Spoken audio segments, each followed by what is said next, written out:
Hello and welcome to this discussion. Today our guest is Colin. He's a prolific author on the topic of consciousness and awakening.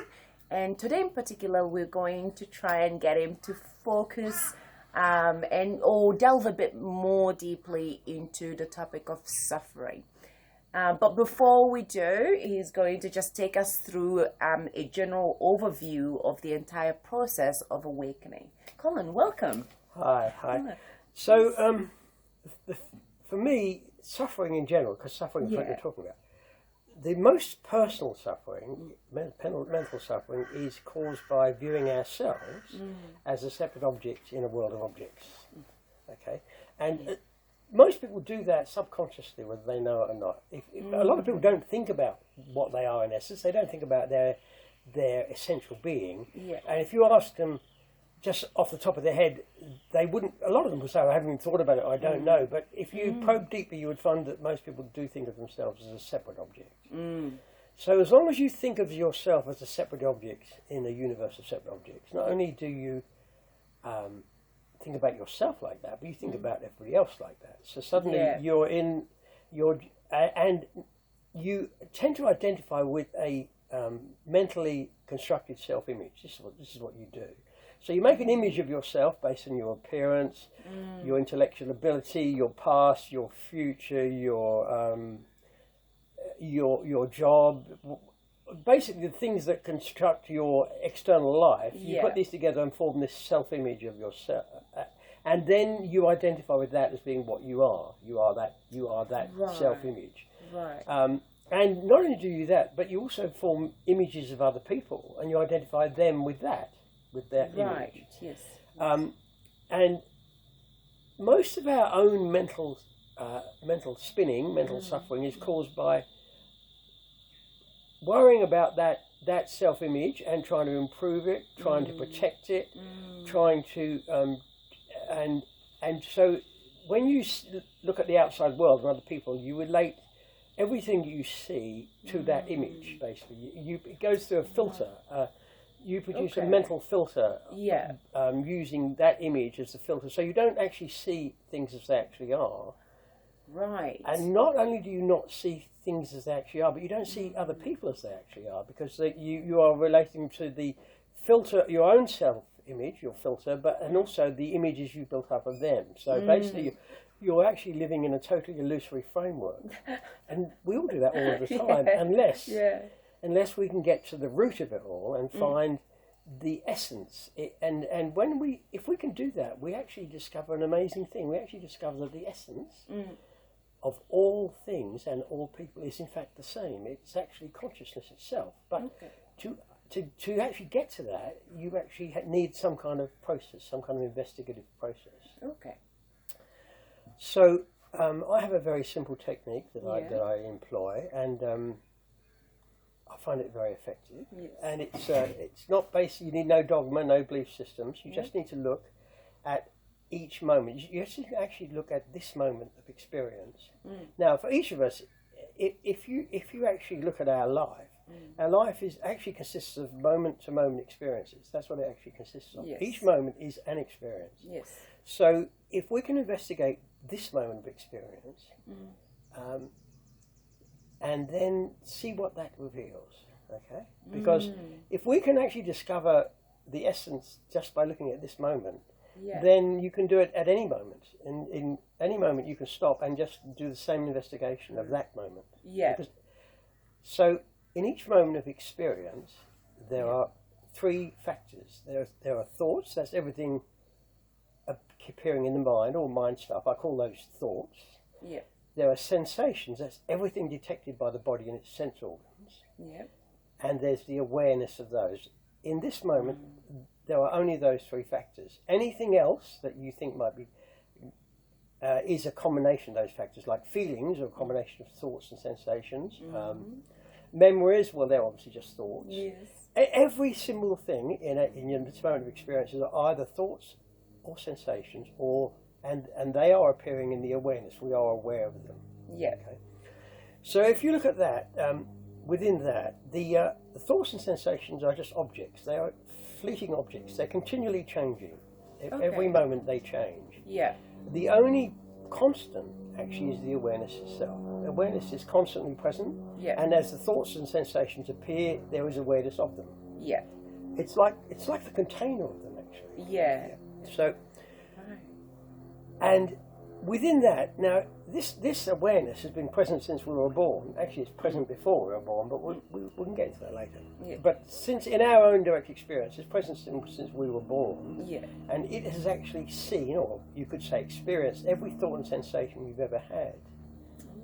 Because they've all appeared in that. Yes, yes, yes. So, if you believe, and I'm sure most of us would say, that we've been present since we were born, right, the only logical explanation of that is what has been present since you were born. It's not the thoughts and sensations, because they're continually changing. Yeah. It's not even the mind and body, because they're continually changing. The only constant factor is the awareness itself.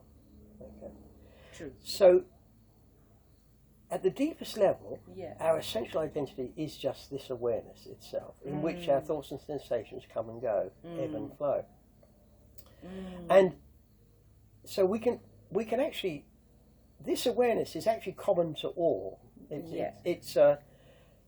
So at the deepest level, we are in fact we all have the same essence. That's just this pure awareness. Okay. And then we'll just do a quick investigation of this awareness itself to seek out some of its properties. Because once you actually look at awareness itself, you realise that it's just this calm, peaceful, still ocean in which everything appears and disappears. Yeah. But it is unaffected by the things that appear and disappear. And once you can fully identify with that, then peace and calm become your natural state of being. So you're no longer continually thrown by things that appear in our experience. They just come and go within that. Yeah. So if we look at awareness itself, it's completely still, because there's awareness of the smallest thought, the smallest movement of body or mind. So it's completely still. Yeah. It's completely silent, because there's awareness of the smallest sound and the slightest thought. So it's still, silent and serene. It's here before all of our thoughts and sensations appear. And then, of them, when they appear, it is the seer. And then, as they must, they disappear, because all thoughts and sensations disappear. Yeah. It is still always here, ready for the next ones that appear. So, because of that, it's pure. Now, when I say pure, what I mean by that is that it's not tainted by anything that appears in it. Thoughts and sensations come and go in it, but they don't taint it in any way. Yeah. So it's pure, it's radiant, and what I mean by that is that it provides the illumination by which thoughts and sensations can be seen. Yes. Yeah.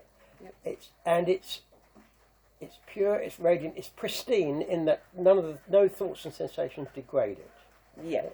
So it's still, silent and serene, and it's pure, radiant and pristine. Perfect.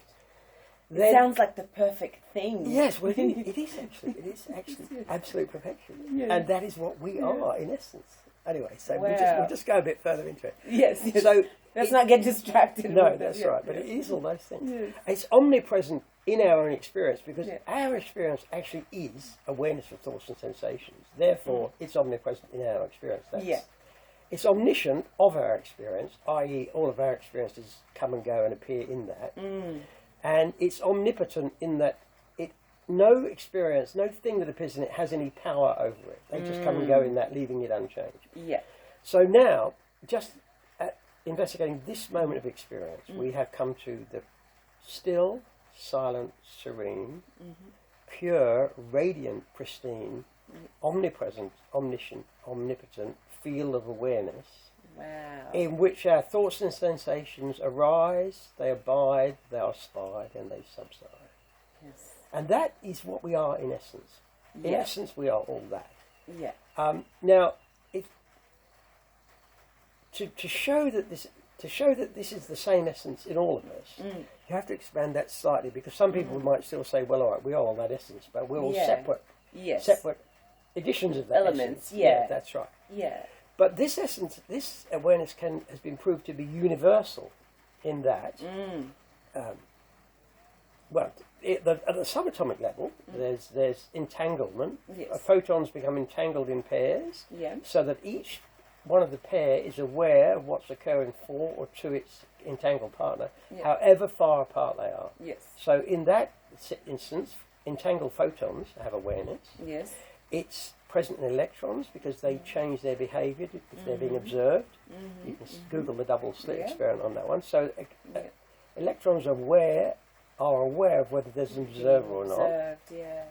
At the single cell level, Yeah. cells respond to changes in their environment when they become aware of them. Yeah. And you can take it all the way up to the chain of being, and awareness just saturates the whole chain. Yes. So this awareness is not personal, it is universal. And we are instances of that universal awareness. Yeah. That's what we are. Okay. Now, once you can fully grok that, Yes. then all of the programs that run in the mind, which are reliant on identifying as being a separate individual self, self-interest, self-aggrandizement, self-hate, all the programs that run on the small cell, once you fully understand that this full self does not actually exist, it's actually an illusory concept, they stop running. Now, when they stop running, most of one's own self-created mental suffering ceases, stops altogether. Okay. So within that basis, Yeah. go ahead, ask me any All right. question. Okay. So absolutely fascinating. This topic excites me, as you can tell. Yeah. But it's fascinating that you put it that way, because from that discussion or from that explanation, what I'm sort of getting is suffering on a mental level. Now, in your book, what's it called? The Simplicity of Awakening? Yes, The Simplicity of very Awakening. simple.